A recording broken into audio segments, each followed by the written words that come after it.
शुक्लाम्बरधरं विष्णुं शशिवर्णं चतुर्भुजं प्रसन्नवदनं ध्यायेत् सर्वविघ्नोपशान्तये। या देवी स्तूयते नित्यं विबुधैर्वेदपारगैः सा मे वसतु जिह्वाग्रे ब्रह्मरूपा सरस्वती। निधये सर्वविद्यानां विषजे भवरोगिणां गुरवे सर्वलोकानां दक्षिणामूर्तये नमः। श्रीदक्षिणामूर्तिसुदेशिकेन्द्रं द्वैपायनं सूत्रकृतं मुनीन्द्रं श्रीशङ्करं भाष्यकृतं यतीन्द्रं मद्देशिकं चापि नमामि विद्यै। ॐ सहना भवतु सहनौ भुनक्तु सह वीर्यं करवावहै तेजस्विनावधीतमस्तु मा विद्विषावहैः। ओम शांति शांति शांति।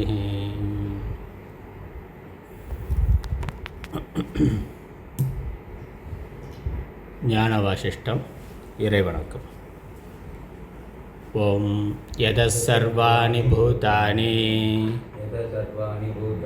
பிரதிபாந்தி ஸ்திதானி ச யத்ரைவோபசமம் யாந்தி தஸ்மை சத்யாத்மனே நமः. பெண்மை பாதியன் பெற்ற களிற்றினை அண்மை தூர மரவகத்துண்ணுவான் திண்மை ஞானச் சிறப்புயர் வாசிஷ்டம் உண்மையாக ஒருங்குறை செய்யவே பொன்னுலகத்தினில் புவியில் அந்தரத்து என்னுடை உட்புறத்திலங்குகின்றது மண்ணு சிற்ஜோதியே வடிவம் யாவுமாய் துண்ணுவத பொருள் தொழுதிரஞ்சுவா.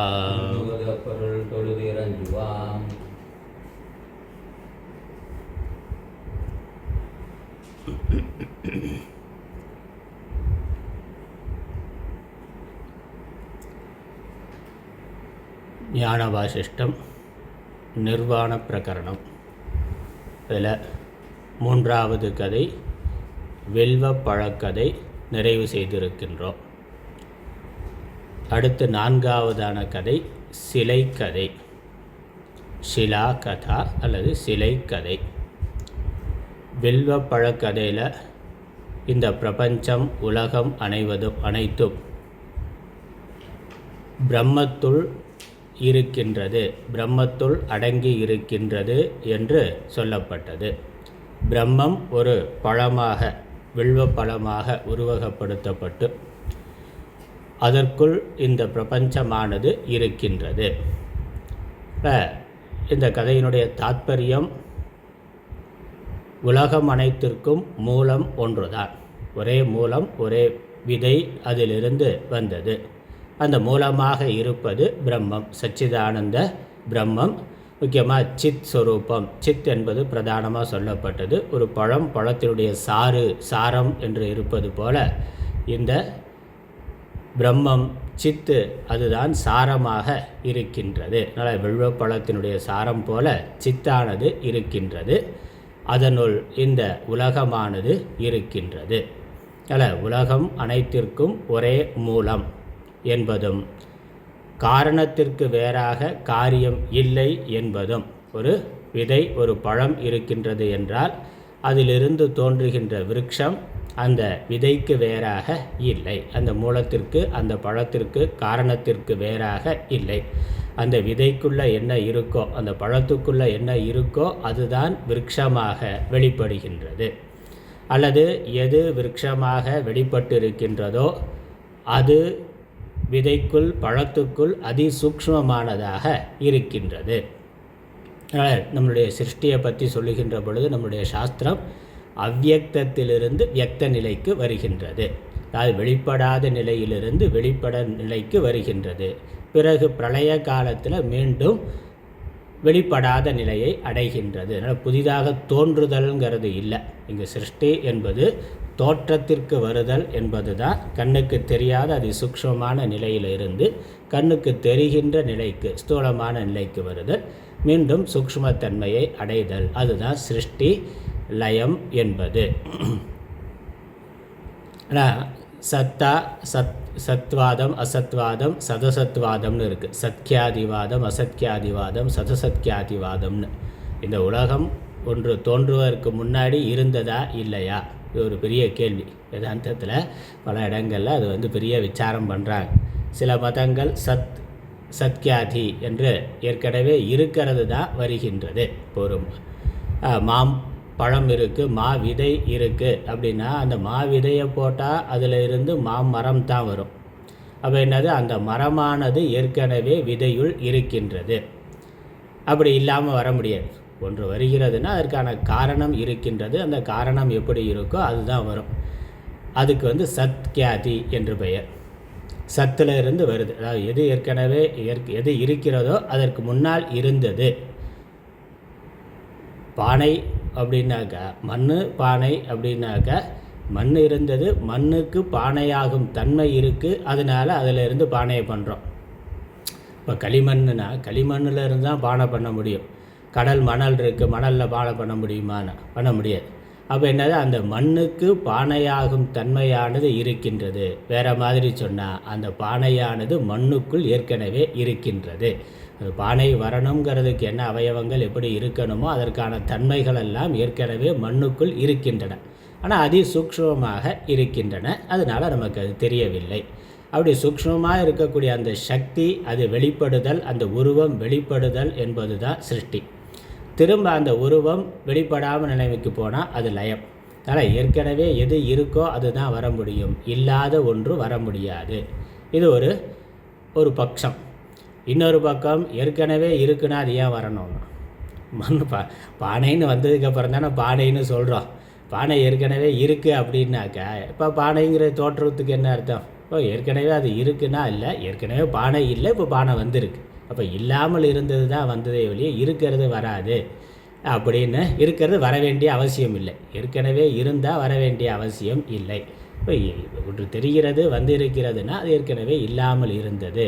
அதனால் அசத்யாதி அப்படிங்கிற ஒரு கருத்து இல்லை. அது ஏற்கனவே இருந்தது ஆனால் இல்லாமல் இருந்ததுன்னா, தெரியாமல் இருந்ததுன்னு சொல்லி சதசத்யாதி அப்படின்னு இருக்குது. நம்ம வேதாந்தத்தை பொறுத்த வரைக்கும் சத்யாதிவாதம் தான் சொல்கிறோம். அது ஏற்கனவே இருக்கிறது. ஏன்னா சதேவ சௌமிய இதமக்ர ஆசித், அந்த பிரம்மத்தினிடத்தில், ஒரு பரம்பொருளினிடத்தில் அனைத்தும் அவ்வியக்தமாக இருக்கின்றது. அது வெளிப்படாமல் இருக்குது, பிறகு வெளிப்படுகின்றது. அதுதான் சிருஷ்டி. அதனால் புதிதாக தோன்றுதல், புதிதாக உற்பத்தியாதல் அப்படி என்பது இல்லை. நம்ம கண்ணுக்கு தெரியாமல் இருந்து கண்ணுக்கு தெரிகின்ற நிலைக்கு வருது. ஒரு மரத்தோட விதை எடுத்து பார்த்தோம்னா அதற்குள்ளே முழு மரமும் இருக்குது. ஆனால் பார்த்தா நமக்கு தெரியுமானா தெரியறது இல்லை. தெரியவில்லைங்கிறதுனால அது எதுவுமே இல்லைன்னு சொல்ல முடியாது. எதுவுமே இல்லைன்னா அதுலேருந்து எது வேணாலும் வரலாம்.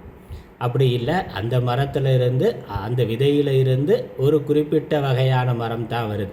அந்த விதைக்குள்ளே என்ன இருக்கோ அதுதான் வருதே ஒழிய ஒன்றுமே இல்லைன்னாக்கா எது வேணாலும் வரலாமே.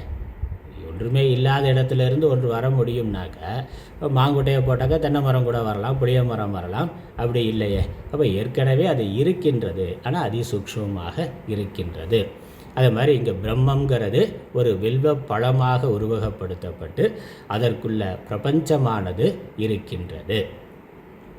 அதனால் இந்த பிரபஞ்சத்திற்கு மூலம் காரணம் ஒன்றுதான், ஏகம் ஏவ அத்விதீயம். அது ஒரு கருத்து.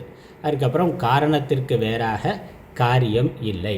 இந்த பிரம்மம் காரணம் என்பதனால் அது ஒரு பழம் போல, விதை போல இருக்கிறது என்றால் அதிலிருந்து தோன்றிய உலகமும் பிரம்மமாகவே இருக்கின்றது. மாம்பழத்திலிருந்து தோன்றுகின்ற மரம் மாமரம் தான். அது மாதிரி இந்த பிரபஞ்சத்தில் தெரிகின்ற அனைத்தும் பிரம்மம். ஒரே காரணம் எப்படியோ அப்படி தான் காரியம் இருக்குது. காரணம் பிரம்மம் என்றால் உலகமும், காரியரூபமான உலகமும் பிரம்மம் தான்.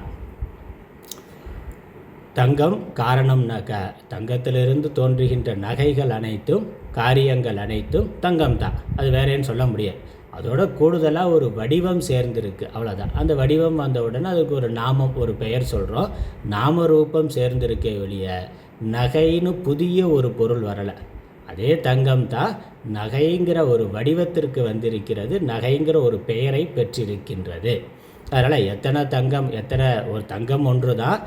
நகைகள் எத்தனை வடிவத்தில் இருந்தாலும் அவை அனைத்தும் தங்கமே தான். அதில் எந்த நகையை பார்த்தாலும் அது தங்கம் என்று நம்மால் பார்க்க முடியும், புரிந்து கொள்ள முடியும். ஏன்னா அந்த காரணத்தை பற்றிய விவேகம் இருக்கிற பொழுது, காரியத்தை பார்க்கிற பொழுது காரணத்தை பற்றிய விவேகம் இருந்தால் காரியத்தில் காரணத்தை நம்மால் காண முடிகின்றது, காண முடியும். அதே மாதிரி பிரம்மம் காரணம் என்றால், பிரபஞ்சம் காரியம் என்றால், அந்த விவேகம் இருப்பவர்கள் பிரபஞ்சத்தை பார்க்கின்ற பொழுது அதற்குள்ள காரணமாக இருக்கின்ற பிரம்மத்தையும் எப்பொழுதும் காண முடியும். அந்த இறைவனை எல்லாவற்றிலும் எப்பொழுதும் காண முடியும் விவேகம் இருந்தால்.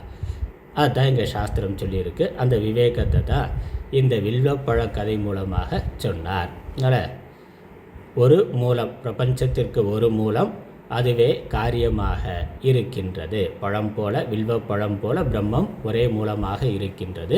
அப்புறம் காரணத்திற்கு வேறாக காரியம் இல்லை, இந்த பிரம்மத்திற்கு வேறாக பிரபஞ்சம் இல்லை. ஆனால் இந்த விவேகத்தை அடைகின்ற ஒருவன் தியானம் பண்ணுறது, நிதித்தியாசனம் பண்ணுறதுன்னா அதற்கு கண்ணை மூடி உட்காந்து மனசை லயமாக்கணுங்கிறது இல்லை. பார்க்கின்ற அனைத்தும் இறைவனே இருக்கிறார் அப்படிங்கிற அந்த திருஷ்டி இருந்தால் அதுவே நிதித்தியாசனம், அதுவே சமாதி, மனது லயமாகிறதுக்கு ஒரு உபாயம். அதனால் சகஜ சமாதின்னு சொல்கிறோம். பார்க்கும் இடமெங்கும் ஒரு நீக்கமர நிறைகின்ற பரிபூரண ஆனந்தமே தாய்மானவர் பாடுறாரு. அப்புறம் காக்கை சிறகினிலே நந்தலாலால் நின்றன் கரிய நிறம் தோன்றுதடா நந்தலாலான. பார்க்கிற பொழுது பார்க்கின்ற அனைத்தும் பகவான் என்று பார்க்க முடியும். அது ஒரு மனதை லயமாக்குறதுக்கு அல்லது மனதில் இருக்கக்கூடிய இந்த உலகம் வேறு கடவுள் வேறு என்ற அந்த பேத உணர்வை நீக்குவதற்கு இந்த நிதித்தியாசனம், இப்படிப்பட்ட தியான முறையானது நமக்கு உதவியாக இருக்கின்றது. அதனால் முதல் கதையில், புசுண்டர் கதையில் பிராணாயாமம் முதலான யோக சாதனைகளால் மனதை சொரூபத்தில் லயமாக்குறதுன்னு சொல்லப்பட்டது. அப்புறம் இரண்டாவது வசிஷ்டர் தன்னுடைய அனுபவத்தையே, பரமேஸ்வரன் தனக்கு உபதேசம் பண்ண தன்னுடைய அனுபவத்தையே வைத்துக்கொண்டு மனதை ஆத்ம சிந்தனை அகண்டாக்கார விருத்திகள் மூலமாக ஆத்ம லக்ஷணங்களை தொடர்ந்து சிந்தனை செய்கிறது மூலமாக மனதை சொரூபத்தில் லயமாக்க முடியும். ஆத்ம தியானம், அது தேவ பூஜைன்னு சொன்னார். தேவ பூஜைங்கிறது நிர்குண பிரம்ம மானச தியானம் என்பதன் மூலமாகவும் மனதை சொரூபத்தில் நிறுத்த முடியும்.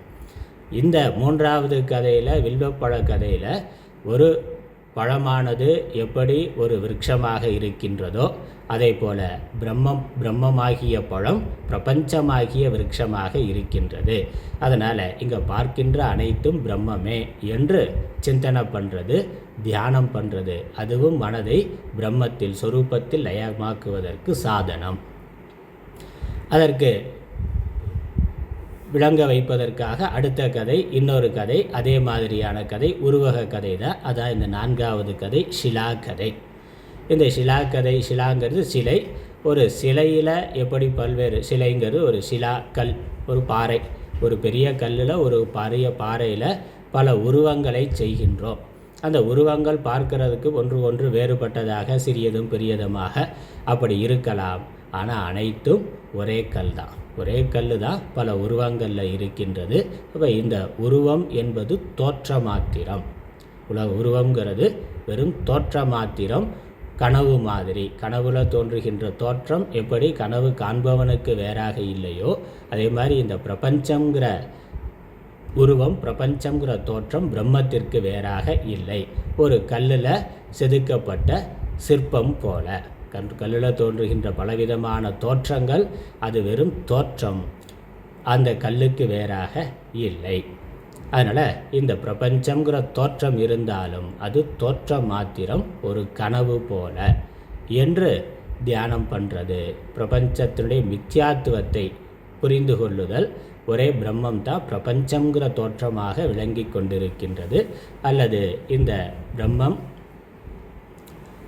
இந்த பிரபஞ்சமானது பிரம்மத்திற்கு வேறாக இல்லை என்று தியானம் பண்ணுறது. அதற்காக இந்த கதை முதல் பாடல். அதனால் கதையை தொடங்குகிறோம். நான்காவது கதை ஷிலா கதை, முதல் ஸ்லோகம், முதல் பாடல்.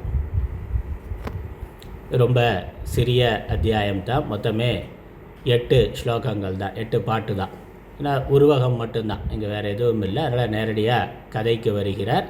சென்ற அத்தியாயத்தில் சொன்ன அதே கருத்து புரிய வைக்கிறதுக்காக வில்வப்பழம்னு உருவப்படுத்துகிற மாதிரி இங்கே ஒரு சிலைங்கிற உருவகமானது வந்திருக்கிறது. அதனால் தனியாக ஹிதோபதேசங்கிறது இல்லை, நேரடியாக கதையானது வருகின்றது.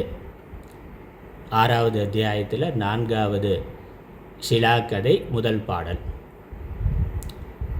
மீண்டும் ஓர் கதை விசித்திர வியப்பது வீரனி கேளென்று நீண்ட மாதவன் உரை செய்வான் சிக்கன்று நெருங்கி மெல்லியதாகி ஈண்டு அகன்று வித்தாரங்கள் முடிவின்றி இலங்கும் ஓர் பெருங்கல்லு மாண்டதுண்டு அதன் இடைவிரி கமலங்கள் மலர்ந்தன வரம்பில்லை. மீண்டும் ஓர் கதை, திரும்ப ஒரு கதை. எப்படி கதை? விசித்திர வியப்பது, விசித்திரமான கதை, வியப்பான ஆச்சரியமான ஒரு கதை, ஆச்சரியத்துக்குரிய ஒரு கதை, வியப்பிற்குரிய ஒரு கதை, பல விசித்திரங்கள் நிறைந்த கதை.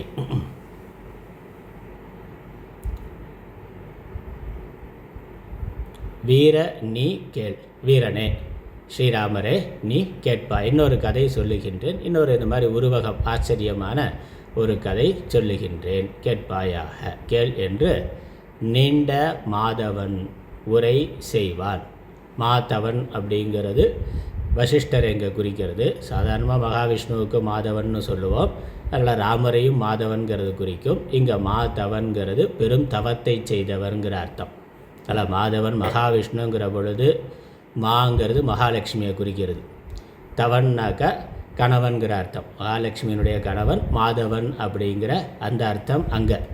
இங்கே மானா பெரிய, தவன்னா தவத்தை செய்தவன், பெரிய தவத்தை செய்திருக்கக்கூடிய வசிஷ்ட முனிவர். வசிஷ்ட முனிவர் இன்னொரு கதை சொல்லுகிறேன் கேட்பாயாக என்று சொல்லி கதையை சொல்லுகின்றார்.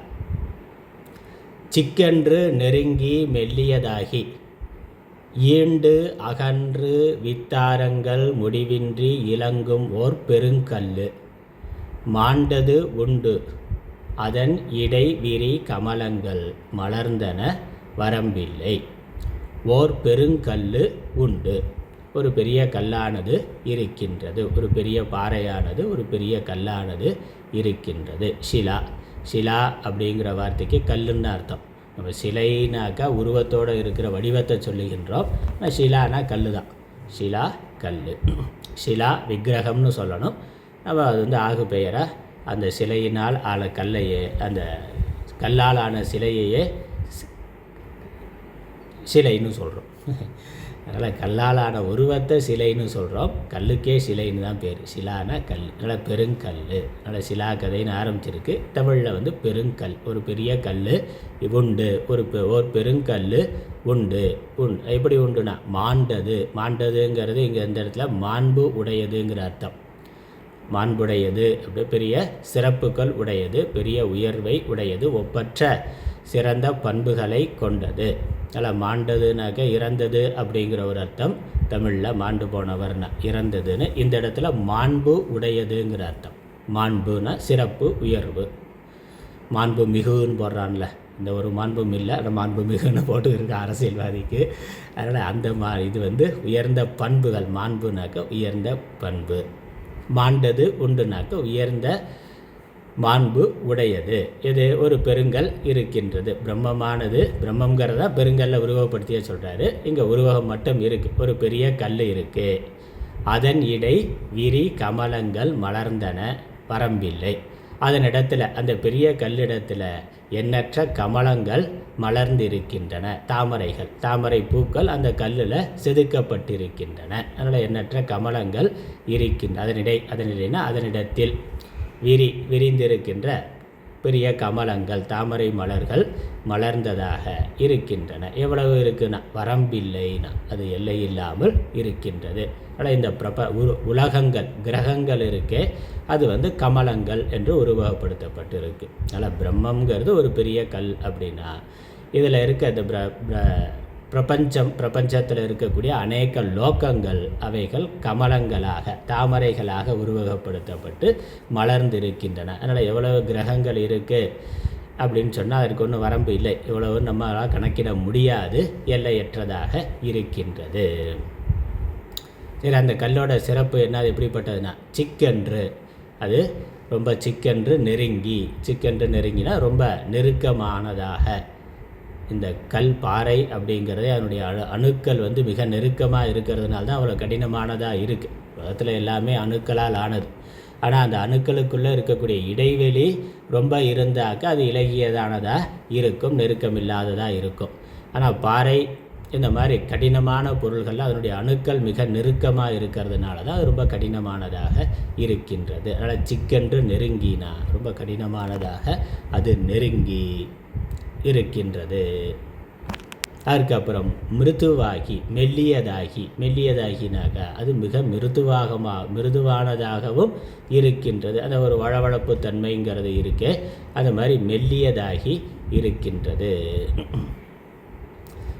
அப்புறம் அகண்டு வித்தாரங்கள் முடிவின்றி, வித்தாரங்கிறது விஸ்தாரம், ரொம்ப பறந்து விரிந்ததாக எல்லையற்றதாக அது இருக்கின்றது. பறந்து விரிந்து எல்லையற்றதாக என்றுனா இங்கே நம்ம பார்த்து அனுபவிக்கக்கூடியதாக அது அகன்றதாக, விஸ்தாரங்கள் விரிவானதாக, விஸ்தாரமானதாக, பறந்ததாக, முடிவின்றி, அதனுடைய எல்லை எங்கே இருக்கின்றது, எங்கே தொடங்கி எங்கே முடிகிறதுன்னு தெரியாமல், அடிமுடி காண முடியாமல்னா அதை முடிவின்றி.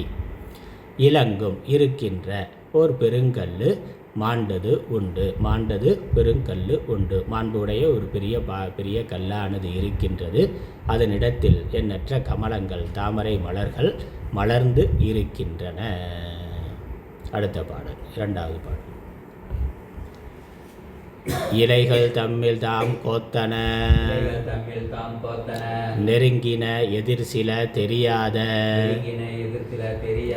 சில தெரிந்தன மீது தாளாயின சில கீழ்த்தாளாய் நிலைகொள் மூலம் இல்லாதன சில இவற்றிடை எல்லா நிகழ் சங்கம் பல திரண்டன சக்கர முடிவிலே பண்ணிய பதுமம் போல.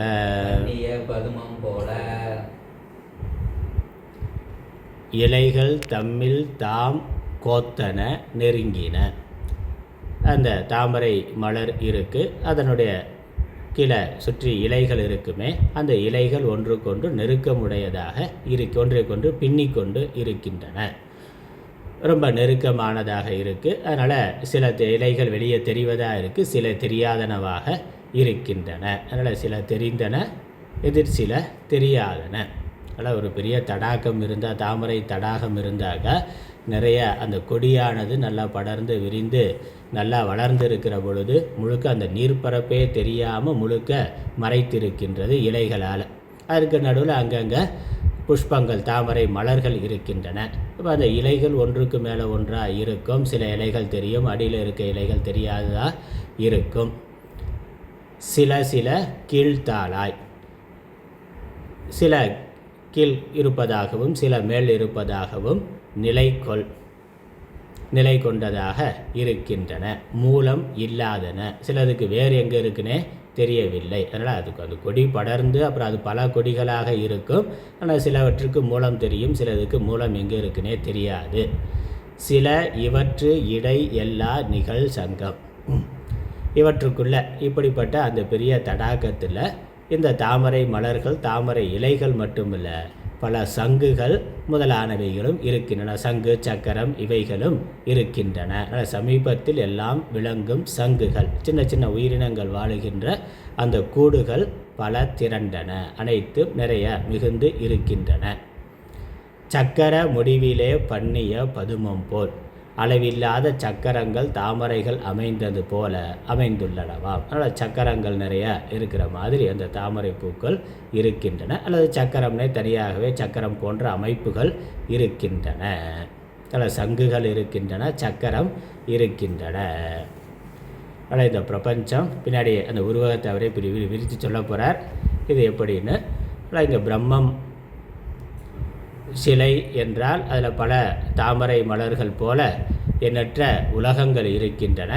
அந்த உலகங்களில் சில நட்சத்திரங்கள், சில கிரகங்கள், இன்னும் பல விதமான சிறிய சிறிய கற்கள், விண்மீன்கள், இதெல்லாம் ஒன்றுக்கொன்று நெருக்கமானதாக இருக்குது, ரொம்ப விலகி இருக்குது. ஒன்று மேலே இருக்குது, ஒன்று கீழே இருக்குது, ஒன்று தெரியறதா இருக்குது, தெரியாததாக இருக்குது.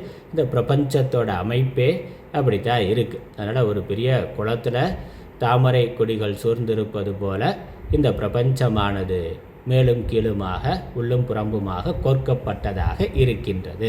ஆனால் இதெல்லாம் எங்கே இருக்குது? ஒரே ஆதாரத்தை கொண்டதாக இருக்கின்றது, ஒரே கல் மேலே செதுக்கப்பட்டதாக இருக்கின்றது.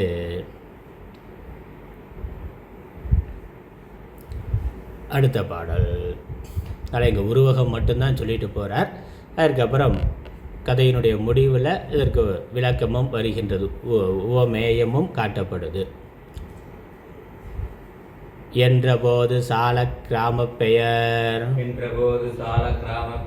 இடத்திலே நெடுமாயன், நின்ற குன்றிலே கண்டனன், அணையது ஓர் நெடுஞ்சிலை எனக் கூறும், வென்றி வீரனை வசிட்டனும், நோக்கியே வெற்புனி முதல் கண்டது, அன்று பேரண்ட நிலைமையுள்ளே, ஊரை அறிவையே சிலை என்றார்.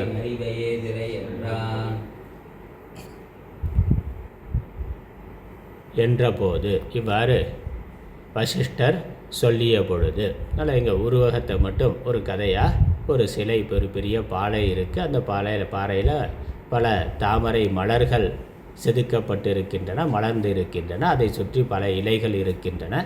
ஒன்றுக்கொன்று நெருக்கமாகவும் மேலும் கீழுமாகவும் அதனுடைய வேர் தெரிவதாகவும் சில வேர் தெரியாததாகவும் பண்ணப்பட்டிருக்கின்றது என்று சொன்ன உடனே ஸ்ரீராமர் சொல்லுகின்றார். இது ஒரு உருவகம் என்று புரிந்து கொண்டு ஸ்ரீராமர் என்ன சொல்கிறார்? என்றபோது எவ்வாறு வசிஷ்டர் சொல்லிய பொழுது, சால கிராம பெயர் இடத்திலே நெடுமாயன் நின்ற குன்றிலே கண்டனன். நான் பார்த்திருக்கிறேன், இதே மாதிரி நான் பார்த்துருக்கிறேன்ட்டார். நின்ற குன்றிலே, நெடுமாயன் நின்ற குன்றிலே கண்டனன். சால கிராமம் அப்படிங்கிற ஒரு ஊர். அந்த ஊரில் இருக்கக்கூடிய ஒரு பெருமாள் கோயிலில் ஒரு குன்று, ஒரு மலை நாடு, மலை நாடு. அதனால் அது ஊர் பேரே சால கிராமம். சால கிராமத்தில் சால கிராமம் அப்படிங்கிறது விஷ்ணு எப்பொழுதும் நித்தியம் வாசம் செய்யக்கூடிய ஒரு கல். கிராமம்னா கல், சால கிராமம். அதுலேருந்து தான் கிராவல்னு அந்த வார்த்தை வந்திருக்குன்னு நினைக்கிறேன். அதனால் சால கிராமம் தான் சால கிராமம்னு சொல்கிறோம். வழக்கத்தில் தமிழில் சால கிராமம்னு சொல்கிறோம். சம்ஸ்கிருத வார்த்தை சால கிராமம். சால கிராமம்னா கல்.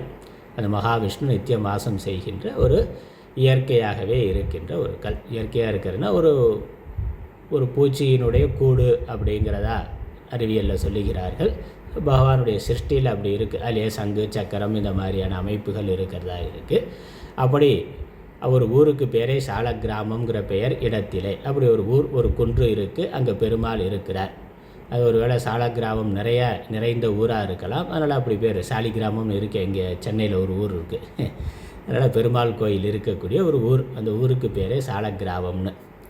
அங்கே நெடு மாயன், அங்கே மாயன் மகாவிஷ்ணு நின்ற குன்றிலே கண்டனன். அங்கே மகாவிஷ்ணு அந்த குன்றிலே நின்று இருக்க நான் கண்டிருக்கிறேன். அணையது ஓர் சிலை, ஒரு நெடுஞ்சிலை என கூறும். அது போன்ற ஒரு பெரிய சிலை என்று ராமர் கூற. அதனால் ஒரு பெரிய பாறைன்னு சொன்னதுனால அதில் பல உலகங்கள் இருக்கிறது அப்படிங்கிற ஒரு உருவகத்தில் சொன்ன உடனே ஸ்ரீராமர் சொல்கிறார், ஆமாம் நான் கூட சால கிராமத்தில் மகாவிஷ்ணுவை பார்த்துருக்கிறேன். அங்கேயும் சங்கு சக்கரம்லாம் இருக்குல்ல, அதனால் அந்த மாதிரி ஒரு பெரிய மகாவிஷ்ணுவனுடைய விக்கிரகத்தை பார்த்துருக்கிறேன். அதுதான் நீங்கள் சொல்ல வரீங்களா அண்ணா? வென்றி வீரனை வசிஷ்டனும் நோக்கியே அப்படி சொன்ன ஸ்ரீராமரை பார்த்து வசிஷ்டன் சொல்கிறார், வெற்பு நீ முதல் கண்டது அன்று, பேரண்ட நிலைமையுள்ளே உரை அறிவையே சிலை என்றார். நீ பார்த்த அந்த மகாவிஷ்ணு அல்லது அந்த சால கிராமம், அதில் இருக்கக்கூடிய சங்கு சக்கரம், அதில் இருக்கக்கூடிய உருவங்கள் எல்லாம் நீ பார்த்தது அது உருவகம். அது ஒரு தத்துவார்த்தமாக அவ்வாறு அங்கே மகாவிஷ்ணு இருக்கான்னு சொல்லப்பட்டிருக்கு.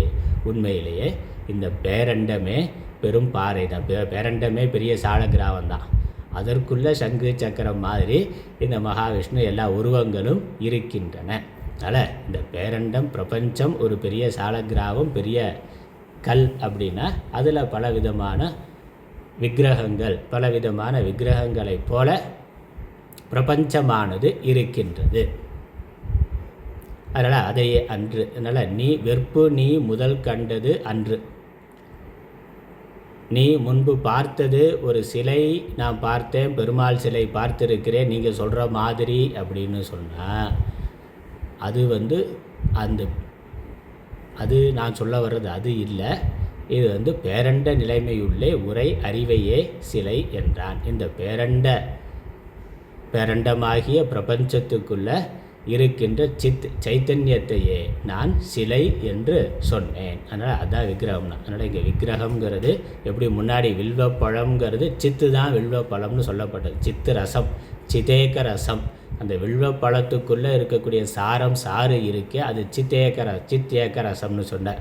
அதே மாதிரி இந்த பிரபஞ்சத்தை தாங்கி கொண்டு இருக்கக்கூடிய ஷிலா கல்லானது எதுனா சித் என்பது தான். சித்து சைத்தன்யம் பரபிரம்மம், அதுதான் ஷிலாவாக இருக்கின்றது. அதனால் பேரண்ட நிலைமையுள்ளே உரை அறிவையே ஷிலா என்றான்னா என்று வசிஷ்டர் சொன்னார். அதனால் இந்த பேரண்ட நிலைனா பேரண்ட பிரபஞ்சம், பிரம்மாண்டமான பிரபஞ்சங்கிற தோற்றத்துக்கு உள்ள அதற்கு ஆதாரமாக இருக்கின்ற பொருள், கல் மாதிரி இருக்கக்கூடிய பொருள் சித்து சைத்தன்யம். அதனால் உரை அறிவையே சிலை என்றான். அதையே சிலை என்று சொன்னார்.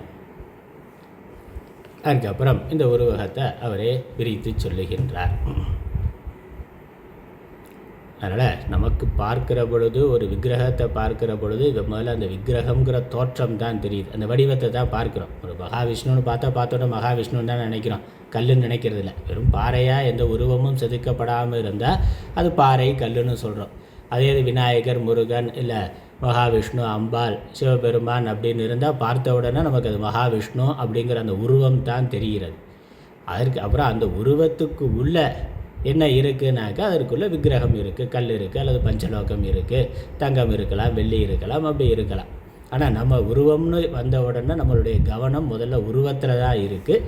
அதற்கப்புறம் கொஞ்சம் விவேகம் அல்லது கவனித்து பார்த்து இது இதனுடைய மூலம் என்னன்னு யோசிக்கிற பொழுது தான் அதை பார்க்கணும்னு நம்ம முயற்சி பண்ணால் தான் கல்லை பார்க்குறோம். அதில் கல்லை கண்டா நாயை காணா, நாயை கண்டா கல்லை காணோம்னா, அதில் நாயை பார்த்தானாக்கா கல்லுங்கிறது தெரிவது இல்லை. அதுக்கப்புறம் அது என்னான்னு கூர்ந்து ஆராய்ச்சி பண்ணி பார்க்குற பொழுது தான் இது நாய் இல்லை கல்லுங்கிறது தெரிகின்றது. அப்படி கல்லுன்னு தெரிந்து கொண்ட பிறகு நாய்ங்கிற தோற்றத்தில் நமக்கு கவனம் இருக்கிறது இல்லை. அந்த குழந்தை பார்த்த உடனே ஐயோ நாயின்னு பார்த்து பயப்படுது. ஆனால் கொஞ்சம் அதுவே பக்கத்தில் போய் தொட்டு பார்த்த உடனே இது நாய் இல்லை கல்லுனாக்க. அதுக்கப்புறம் கல்லுங்கிறதுல நம்மளுடைய கவனம் இருக்குது, நாய்ங்கிற தோற்றம் தெரிந்தாலும். அதே தான் இந்த பிரபஞ்சம்ங்கிறது ஒரு நாய் மாதிரி, அல்லது இந்த உலகங்கள் தாமரை புஷ்பமாக இங்கே உருவப்படுத்தப்பட்டிருக்கு.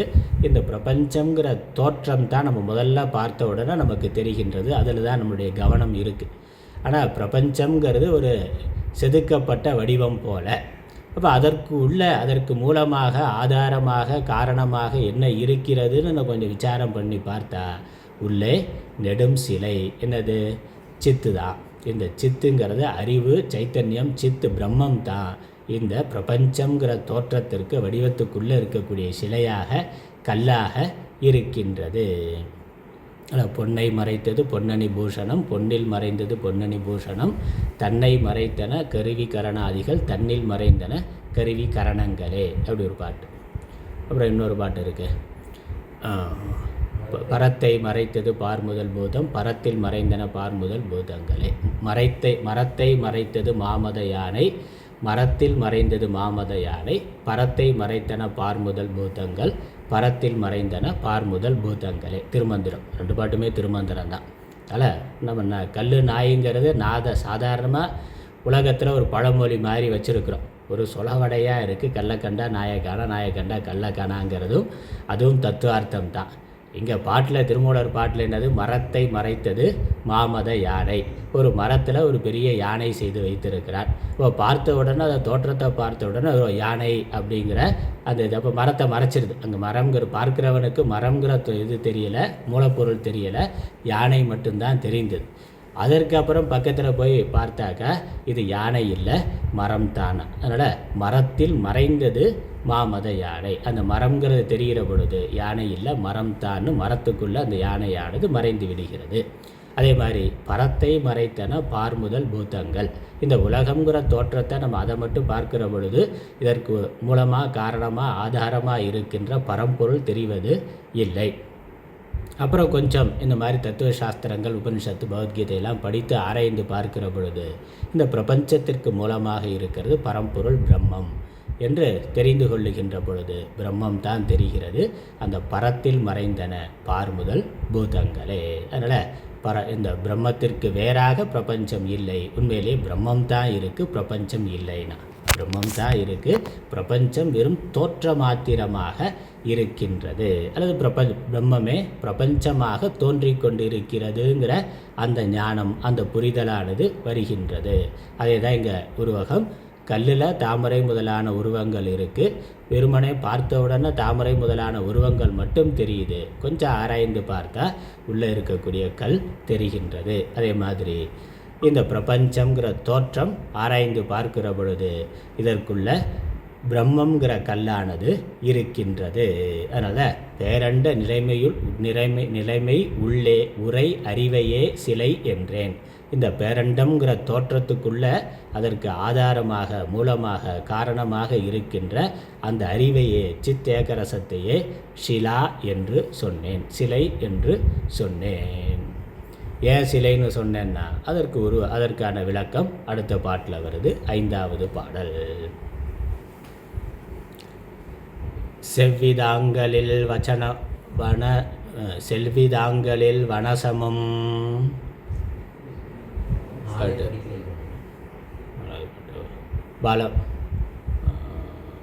பலமும் ஒன்று மெய்யாகிய சகங்கள் உள் பயின்ற சித்து உயர்கல்லாம் நலன் உறச்செறிந்து இறுகி ஒன்றாகியே நவின்ற சிற்சிலையின் பால் உலக சாலங்கள் உறைந்திடும் வானிலே உரைதரு காற்றே போல் நிலன் விண் கால் திரி திசையலாம் நிலன் விண் கால் கிரி திசையலாம் மேவியும் நெடுஞ்சிலை உரையாக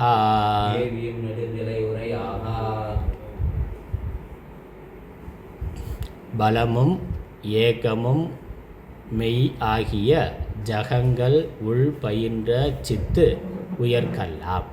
இங்கே கல் என்று சொன்னது ஒரு பெரும் பாறை, ஒரு கல் உண்டு, ஒரு கல் மாண்டது உண்டு அப்படின்னு சொன்னனே. அந்த ஒரு கல் என்னது? சித்து உயர்கல்லாம்.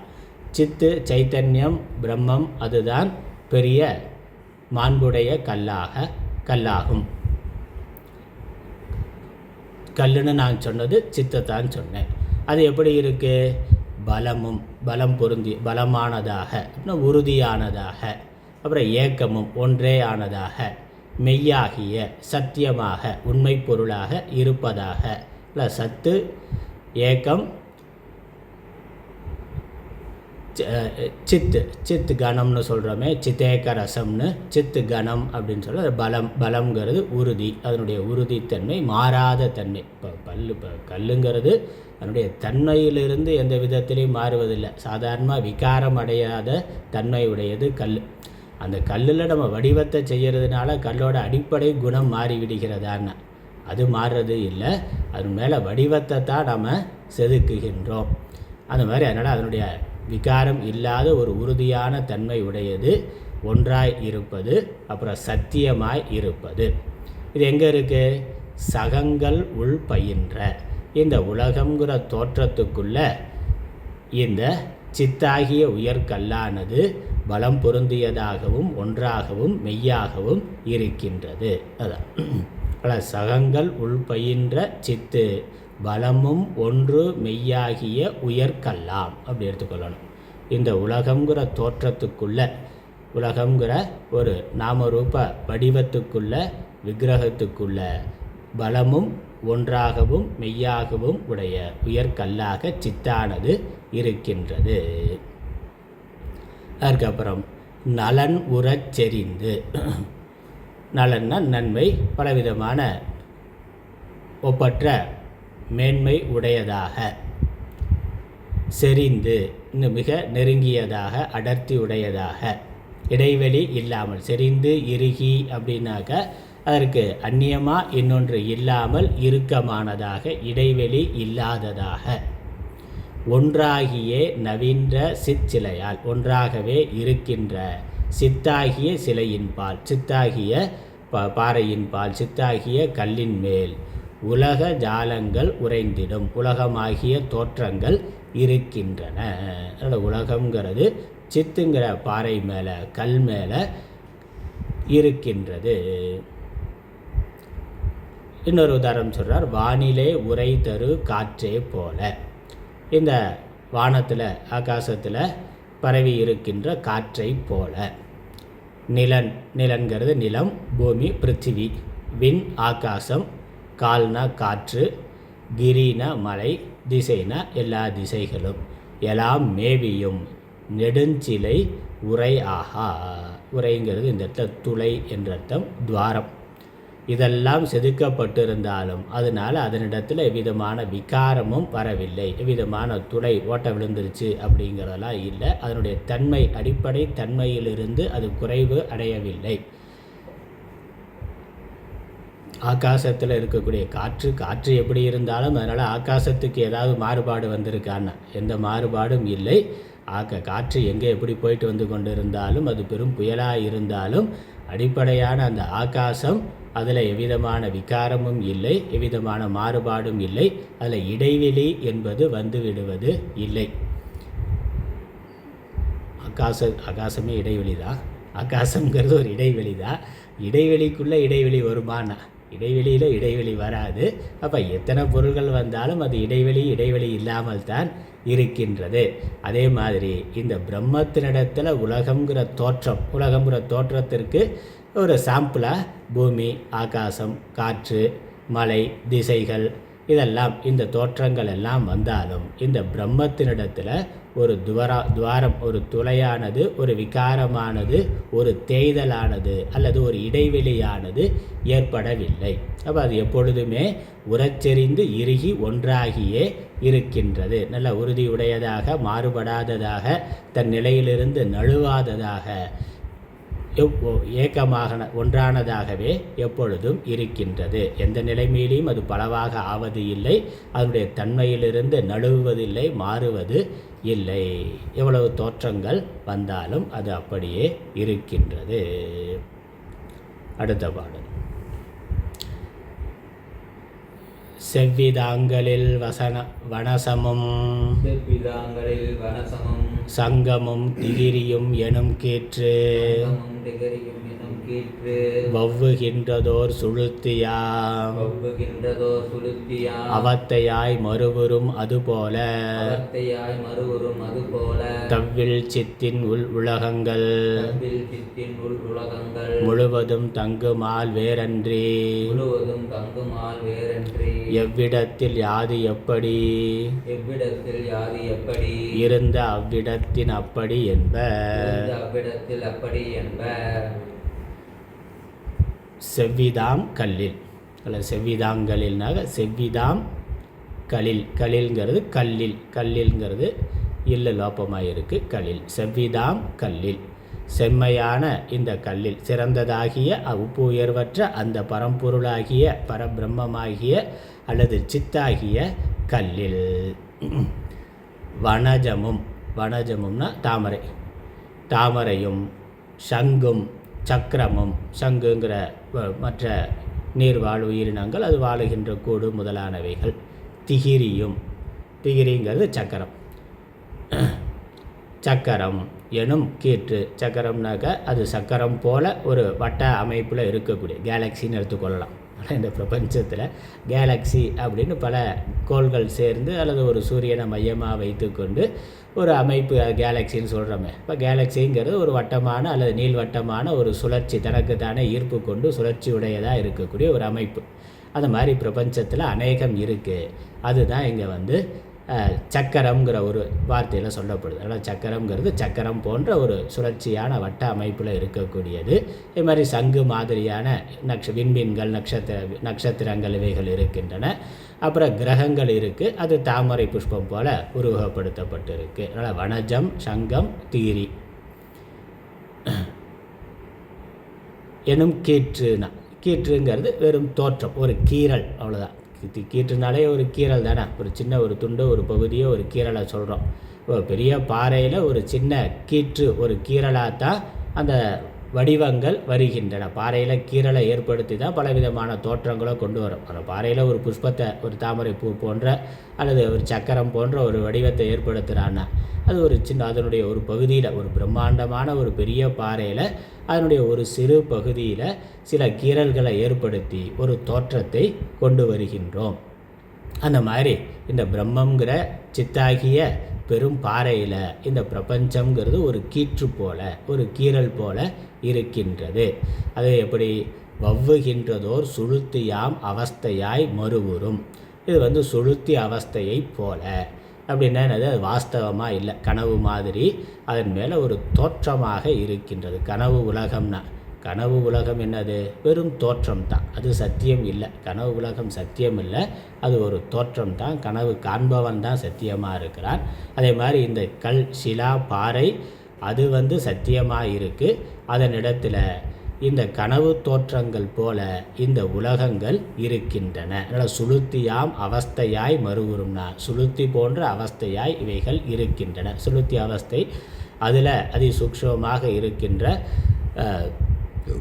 வாசனைகளாக இந்த உலகங்கள் இருக்கின்றன. ஒரு கீற்று போல உலகங்கள் இருக்கின்றன. அப்படின்னா இது உண்மை இல்லைங்கிறதான். அதனால் இந்த கதையோட தாற்பயம், இந்த உலகம் உண்மை இல்லை, ஒரு பாறை மேலே செதுக்கப்பட்ட தோற்றங்கள் போல, அவ்வளவுதான்.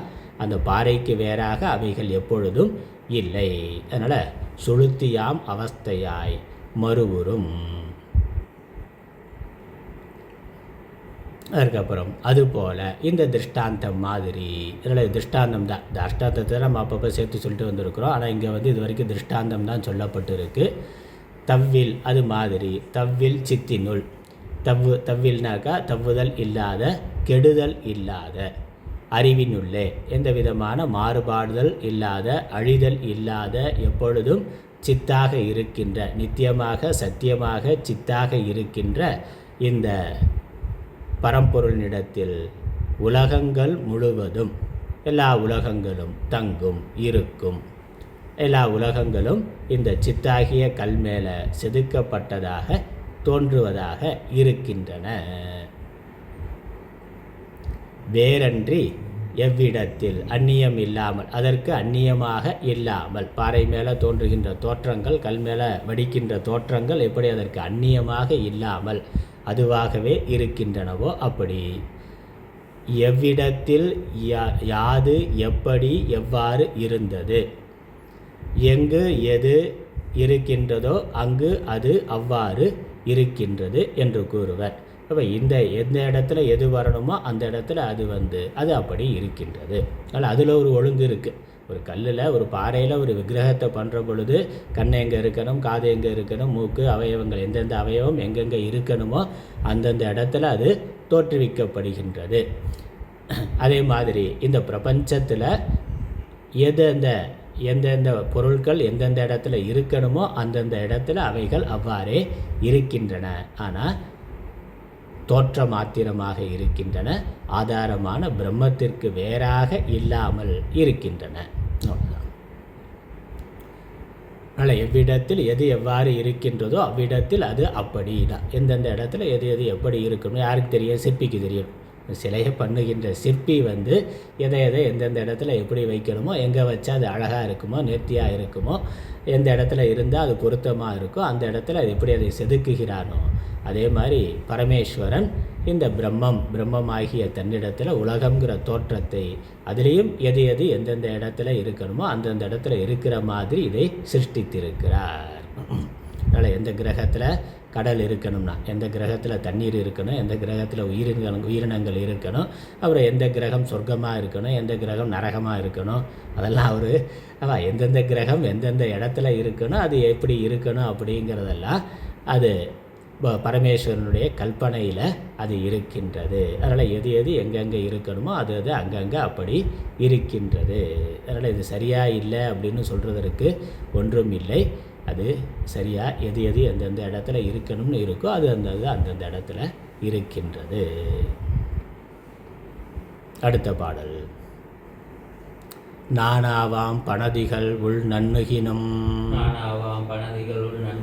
ஒருமையே நன்னும் கல்போல் ஆனாத சகங்களை உள்ளடக்கினும் வேற்றுமை மேவாது அறிவு ஒன்றேயா காணார் பங்கயம் எல்லாம் வேறன்றி காண்மயமாம் கணக்கே போல வானார் சிற்சொரூபத்தை பிரியாத தன்மயமாம் வையம் எல்லாம் விரிசிலையில் எழுதிய பங்கயமாதி உதித்தத்தமித்தது உண்டோ திரிபுவனங்களும் சித்தில் அப்படியே வில்வக்காய் செறிந்த மஜ்ஜை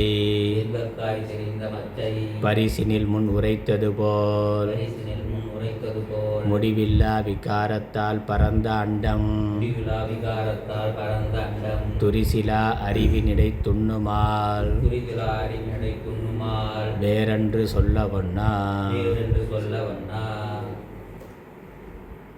நானாவாம் பணதிகள் உள் நன்னுகினும் ஒருமையே நன்னும் கல்போல். பலவிதமான தோற்றங்கள், விசித்திரமான பலவிதமான தோற்றங்கள் அதன் உள்ளே இருந்தாலும் விளங்கினாலும், ஒரு பெரிய பாறையில் மாமல்லபுரம் மாதிரி பெரிய இடங்களில் பார்க்குறோம், பெரிய பாறையில் பலவிதமான தோற்றங்களை சிற்பங்களை செதுக்கி இருக்கிறார்கள். அப்படி என்ன விசித்திரமான தோற்றங்கள், யானை, குதிரை, மனிதன், தேர், சூரியன், சந்திரன், இப்படி அநேக தேவர்கள், மனிதர்கள், விலங்குகள் எல்லாம் எத்தனை விதமாக எப்படி செதுக்கி வைத்திருந்தாலும் ஒருமையே நன்னும் கல் போல். உள்ளே இருக்கிறது கல்லுன்னா ஒரே கல் தான். அதற்குள்ள அனைத்துள்ளும் இருக்கிற அனைத்து தோற்றங்களுள்ளும் அனைத்து விசித்திரங்களுள்ளும் இருக்கின்ற ஒன்றே ஆன கல் போல. ஆனாத ஜகங்களை உள்ளடக்கினும், எண்ணற்ற ஜகங்களை தனக்குள் கொண்டிருந்தாலும் வேற்றுமை மேவாது அறிவு ஒன்றே ஆம். எவ்விதமான வேறுபாடும் இல்லாமல் ஒரே அறிவானது இருக்கின்றது, ஒரே பரம்பொருளானது இருக்கின்றது. அதனால் இதற்குள்ள இந்த தோற்றங்கள் அனைத்துள்ளும் ஒரே மெய்ப்பொருள் இருக்கின்றது. அதனால் எப்பொருள் எத்தன்மை தாயினும் அப்பொருள் மெய்ப்பொருள் காண்பது அறிவுனா. புறத்தோற்றத்தில் அது வேறு வடிவங்களில் எப்படி இருந்தாலும் அதற்குள்ள இருக்கிற மெய்ப்பொருள் ஒன்றே என்று காண்பது தான் மெய்யறிவு, மெய்யுணர்தல். அது எங்கே சொல்கிறார், எப்படி பாறையில் பல வடிவங்கள் இருந்தாலும் பாறை ஒன்றுதான் என்பது போல ஜகங்கள் அநேகமாக இருந்தாலும் இதற்குள்ள அநேக வேற்றுமைகள் இருந்தாலும் அதற்குள் வேறுபடாமல் இருப்பது ஒரே அறிவுதான், ஒரே பரம்பொருள்தான், ஒரே சித்து தான். காணார் பங்கயம் எல்லாம் வேறன்றி காண்மயமா கணக்கே போல. அந்த தோற்றங்களில் இருக்கக்கூடிய தாமரைகள் எல்லாம் அந்த ஒன்றேயான அந்த பரம்பொருள், அந்த மூலமாக அந்த கல்லாக இருப்பது போல.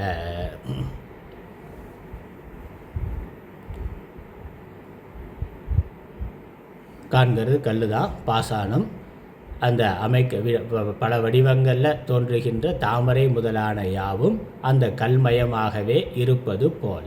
அதனால் கல்லில் செதுக்கப்பட்ட அநேக விதமான மலர்கள் அந்த கல்லாகவே இருப்பது போல. வானார் சிற்சொரூபத்தை பிரியாத தன்மயமாம் வையம் எல்லாம். இந்த சித்தாகிய பிரம்மத்திற்கு பிரியாத வேறாகாததாக வானம் முதலான எல்லா தோற்றங்களும் வையம் முதலான எல்லா தோற்றங்களும் இருக்கின்றன. வானாருங்கிறது சித்துக்கு அப்ஜெக்டிவ். வானத்தை போல பறந்து விரிந்ததாக, ஒன்றாக எங்கும் நெருக்கமர நிறைந்ததாக, சர்வ வியாபகமாக இருக்கக்கூடிய சித்தினிடத்தில் வானார் சித்து, வானம் போல இருக்கின்ற சித்து. வானம் போல்னா வானம்ங்கிறது ஒன்றாக இருக்கிறது, அவயவங்கள் இல்லாமல் இருக்கிறது, மிக பறந்து விரிந்து இருக்கிறது. அவ்வாறு இருக்கின்ற சித்தாகிய சித்தினிடத்தில் பிரியாத தன்மயமாம் வையம் எல்லாம். இந்த உலகங்கள் எல்லாம் அதை விட்டு பிரியாததாக, அதற்கு வேறாக இல்லாததாக இருக்கின்றன. அடுத்த பாடலில் விரி சிலையில் எழுதிய பங்கயம் ஆதி உதித்து அஸ்தமித்தது உண்டோ. இந்த சிலையில் பிரம்மத்திற்கு வேறாக உலகம் இல்லை. எப்படி கல்லுக்கு வேறாக அதன் மேலே இருக்கக்கூடிய தோற்றங்கள் இல்லாதது போல. அவ்வளோதான், இதான் விஷயம். அடுத்த பாயிண்ட் என்னது, இந்த சிலை அந்த கல்லில் தோன்றுகின்ற வடிவங்கள் எங்கேருந்து உற்பத்தியாச்சு? கல்லிலேயே தோன்றி கல்லிலேயே இருந்து கல்லிலேயே லயமாகி விடுகின்றன. அது தோன்றின பிறகு கல்லுக்கு வேறாக போகிறதுங்கிறது இல்லை. இப்போ ஒரு மனிதன்கிட்டருந்து குழந்தை வந்தால் அந்த மனிதன் வேறு குழந்தை வேறையாக இருக்குன்னா அந்த மாதிரி அதிலிருந்து தோன்றியதாக இருக்கலாம். ஆனால் தோன்றின பிறகு துவைதம் வந்து விட்டது அப்படின்னு சொல்ல முடியாது. அந்த தோற்றங்கள் மூலத்திலேயே தோன்றி மூலத்திலேயே இருந்து மூலத்திலேயே லயமாகின்றன. அப்போ என்ன இருக்குது, உலகம்னு ஒன்று சொன்னாலும் அல்லது சிலை வந்த பிறகு சிலை, இது ராமர் இது கிருஷ்ணர் அப்படின்னு நம்ம விக்கிரகத்துக்கு பேர் வச்சாலும் உண்மையிலேயே அந்த கல்லும் அந்த ராமர் கிருஷ்ணரும் வேறு வேறு அல்ல. அங்கே வடிவம் தனியாக வந்து விடுவது அல்ல, அதிலேயே தோன்றி அதிலேயே இருந்து அதிலேயே லயமாகிறது. அதுதான் இங்கே சொல்கிறார்.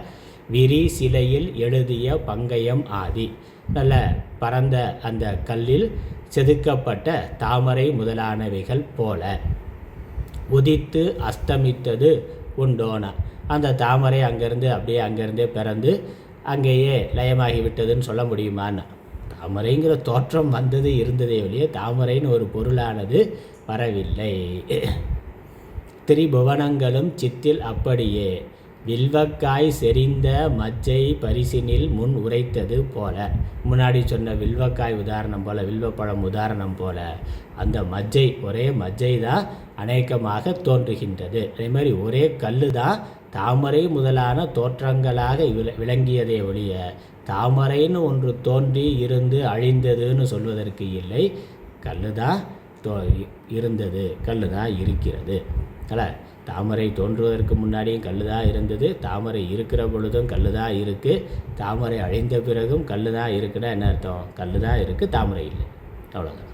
தாமரை இல்லை. அதே மாதிரி இந்த உலகங்கள் சித்துங்கிற கல் மேலே பாறை மேலே தோன்றுகிறது என்றால் சித்து தான் இருக்கின்றது. சித்து தான் திரிபுவனங்களாகவும் அதுவே விளங்கி கொண்டிருக்கின்றது.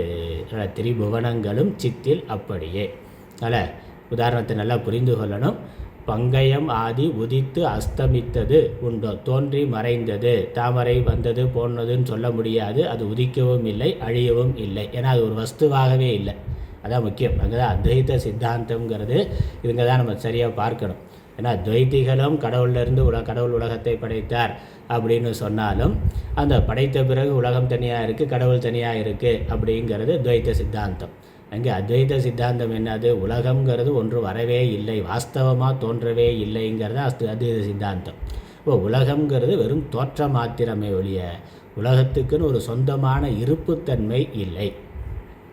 அதனால் சிலையில் எழுதிய பங்கயம் ஆதி, சிலையில் தோற்றுவிக்கப்பட்ட அந்த தாமரை முதலானவைகள் உதித்து அஸ்தமித்தது உண்டோனா, தோன்றி மறைந்தது உண்டானா, உண்மையில் அவைகள் தோன்றவும் இல்லை மறையவும் இல்லை. ஏன்னா அவைகள் கல்லுக்கு வேறான தனித்த ஒரு வஸ்து அல்ல. இருக்கிறது கல் தான். இப்போ கல் தான் தாமரைங்கிற ஒரு வடிவத்துக்கு வருகிறது, அந்த வடிவம் போகின்றது, அவ்வளோதான். இருக்கிறது ஒரே வஸ்து தான், கல் மட்டும்தான். அதே மாதிரி சித்து தான் புவனங்களாக விளங்குகின்றது. பிறகு புவனங்கிற தோற்றம் போனால் பிரம்மம் மாத்திரம் இருக்கின்றது. அதனால் பிரம்மத்திற்கு வேறாக புவனங்கிற ஒன்று தோன்றி மறைதல் என்பது இல்லை. அதான் இங்கே உதாரணம். அதனால் வில்வக்காயில் இருந்த அந்த மஜ்ஜை போல, பரிசினில் ஒரு முன் உரைத்தது போல, அந்த உதாரணத்தில் சொன்னது போல, முடிவில்லாத விகாரத்தால் பரந்த அண்டம் துரிசிலா அறிவினிடை துண்ணுமால் வேறு அன்று சொல்ல வண்ணா. இந்த முடிவில்லாமல் பறந்து விரிந்திருக்கின்ற இந்த உலகங்கள் அனைத்தும், அண்டங்கள் அனைத்தும் துரிசு இலா, துரிசுனா குற்றம், குற்றமில்லாத அந்த பிரம்மத்தினிடத்தில் வேறு அன்று சொல்ல ஒண்ணா, வேறு என்று சொல்வதற்கு இல்லை. தாமரை, இந்த கல்லில் தாமரை தோன்றியதுன்னா கல் வேற தாமரை வேறேன்னு சொல்வதற்கு எப்படி இல்லையோ, அதே போல் உலகம் இருக்கிறது, பிரம்மம் இருக்கிறது, பிரம்மத்திலிருந்து உலகம் வந்ததுன்னா பிரம்மம் வேறு உலகம் வேறு என்று சொல்வதற்கு இல்லை. பிரம்மம்தான் உலகமாக தோன்றிக் கொண்டிருக்கின்றது. அதனால் அறிவினை துள்ளுமால் வேறு அன்று சொல்ல ஒண்ணா, வேறு என்று சொல்ல முடியாது, சொல்லக்கூடாது. ஒரு பாட்டு நேரமாச்சு. சரி, கடைசியாக அதை கருத்தை சொல்லி முடிக்கிறார். நாளை அடுத்த வகுப்பில் பார்ப்போம், நாளை வகுப்பில் பார்க்கலாம். அதாவது இந்த அத்தியாயத்தில் இன்னும் ஒரே ஒரு பாட்டு சொல்லி முடிக்கிறார். இதுபோல் இந்த பேதங்கள் எல்லாம் வெறும் தோற்றம் மாத்திரம்னு நாளை பார்ப்போம். ஓம் ஈஸ்வரோ குருராத்மேதி மூர்த்தி பேத விபாகினே व्योमवत्याप्तदेहाय दक्षिणामूर्तये नमः। ओं पूर्णमदः पूर्णमिदं पूर्णात् पूर्णमुदच्यते पूर्णस्य पूर्णमादाय पूर्णमेवावशिष्यते। ओं शान्ति शान्ति शान्तिः। हरि ओम्।